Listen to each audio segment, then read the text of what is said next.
तो आज मैं आपको एक अनोखी रहस्यमय कहानी सुनाऊंगा। अगर आप चैनल पर नए हैं तो अभी सब्सक्राइब कर ले, क्योंकि यह मेरा दूसरा नया चैनल है।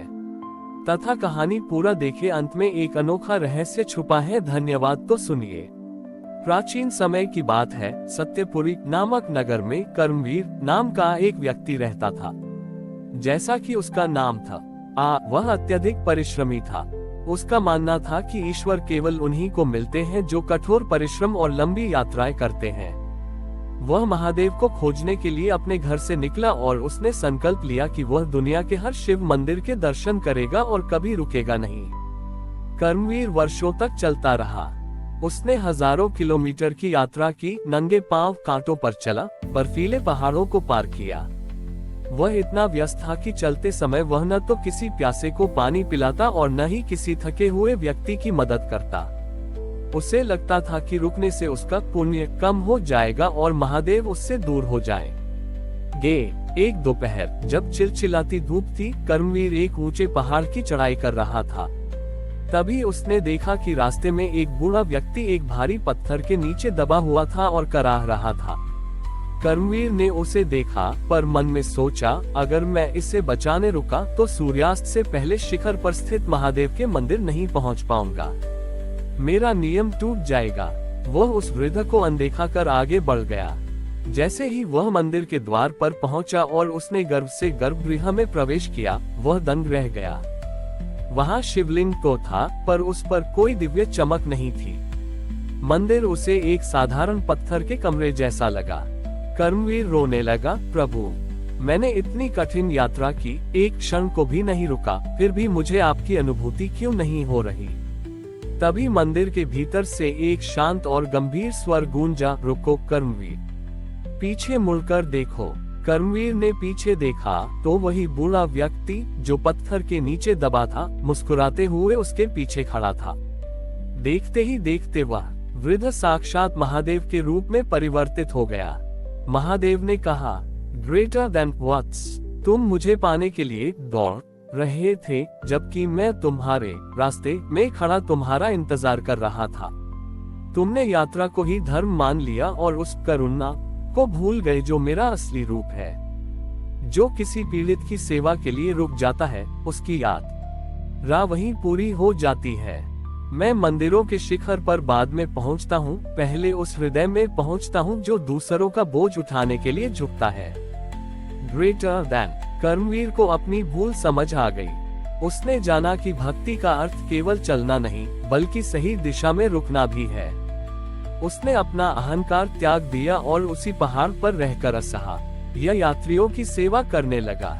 उस स्थान का नाम विश्रामेश्वर महादेव पड़ा, जहां लोग ये सीखने आते हैं कि ईश्वर भागने से नहीं, बल्कि प्रेम और सेवा के लिए ठहरने से मिलते हैं। कर्मवीर अब विश्रामेश्वर के उसी ऊंचे पर्वत पर बस गया था। अब उसके पैर मंदिरों की ओर नहीं दौड़ते थे, बल्कि उसके हाथ पीड़ितों के घाव धोते थे। लेकिन इस कहानी में एक गहरा मोड़ तब आया जब उस राज्य का सबसे बड़ा विद्वान तर्कराज वहां पहुंचा। तर्कराज का मानना था कि कर्मवीर अब आलसी हो गया है। उसने कर्मवीर से कहा, तुमने अपनी महान यात्रा बीच में ही क्यों रोक दी? शास्त्र कहते हैं कि मोक्ष प्राप्त करने के लिए निरंतर तपस्या और भ्रमण आवश्यक है। तुम यहाँ बैठकर केवल लोगों को पानी पिला रहे हो और पत्थर उठा रहे हो। क्या तुम्हें लगता है कि इससे तुम्हें महादेव मिलेंगे? कर्मवीर ने शालीनता से उत्तर दिया, विद्वान व पहले मैं महादेव को खोज रहा था, अब मैं महादेव को जी रहा हूँ। जब मैंने भागना छोड़ा तो मैंने पाया कि वे तो हर उस व्यक्ति के भीतर छिपे हैं जो दर्द में है। तर्कराज को ये बात रास नहीं आई।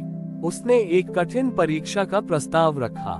उसने कहा, पहाड़ की इस ऊंचाई पर पानी का कोई स्रोत नहीं है। तुम्हें हर दिन नीचे घाटी से पानी लाना पड़ता है। यदि तुम्हारी सेवा इतनी ही महान है तो महादेव से कहो कि वे यही जल की धारा प्रकट करें। यदि वे ऐसा नहीं करते तो इसका अर्थ है कि तुम्हारा मार्ग गलत है। कर्मवीर चुपचाप उठा और उसी स्थान पर गड्ढा खोदने लगा जहां उसने उस वृद्ध महादेव को पत्थर के नीचे दबा देखा था। वह कई दिनों तक खोदता रहा।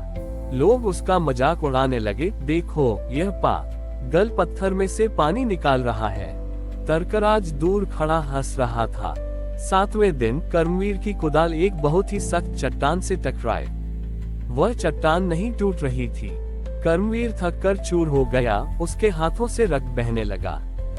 उसने हार नहीं मानी और अंतिम प्रहार करते हुए पुकारा, हे विश्रामेश्वर, यदि मेरी सेवा में स्वार्थ है तो मुझे विफल कर दें, पर यदि इन प्यासे यात्रियों का दुख सच्चा है तो अपनी कृपा प्रकट करें। जैसे ही कुदाल उस चट्टान पर पड़ी, वह चट्टान 2 भागों में विभाजित हो गई। लेकिन वहां से पानी नहीं निकला, बल्कि शीतल चंदन जैसी भस्म की एक आंधी उठी। वह भस्म कर्मवीर के घावों पर लगी और उसके घाव तुरंत भर गए, और फिर उस भस्म के बीच से जल की एक पतली दूधिया धारा फूट पड़ी। आश्चर्य की बात यह थी कि उस जल की धारा का स्पर्श करते ही यात्रियों की थकान क्षण भर में मिट जाती थी। साक्षात महादेव की गूंज सुनाई दी। ग्रेटर देन तर्कराज, तपस्या केवल गुफाओं में बैठकर नहीं होती। कर्मवीर ने जब गड्ढा खोदा तो वह केवल मिट्टी नहीं हटा रहा था, वह अपने भीतर के अंतिम संशय को भी हटा रहा था। जहां सेवा का पसीना गिरता है, वहां गंगा को स्वयं आना ही पड़ता है। ग्रेटर देन तर्कराज का पांडित्य का घमंड उस जल की धारा में बह गया। उसने देखा कि कर्मवीर के उस छोटे से जलकुंड में पूरा ब्रह्मांड दिखाई दे रहा था। उस दिन के बाद से वह धारा कर्म गंगा के नाम से विख्यात हुई। वहां ये परंपरा बन गई कि जो भी यात्री ऊपर आता, वो मंदिर में चढ़ावा चढ़ाने के बजाय रास्ते में किसी एक पत्थर को हटाता या किसी एक थके हुए व्यक्ति का सहारा बनता। कर्मवीर ने सिखाया कि अंतिम गंतव्य तक पहुंचना उतना महत्वपूर्ण नहीं है जितना यात्रा के दौरान दूसरों के काम आना। विश्रामेश्वर महादेव आज भी उन लोगों को शांति देते हैं जो ये समझ लेते हैं कि महादेव कहीं दूर नहीं, बल्कि हमारे द्वारा की गई निस्वार्थ सेवा का एक ठीक पीछे खड़े हैं। हमारी और भी आध्यात्मिक एवं अनोखी कहानियां देखने के लिए हमारे चैनल पर जाएं तथा धार्मिक एवं पौराणिक अनोखी कहानियां हमारे चैनल पर है। कृपया जाके देखें तथा हमारे चैनल को सब्सक्राइब करके रखें और वीडियो लाइक जरूर करें। धन्यवाद।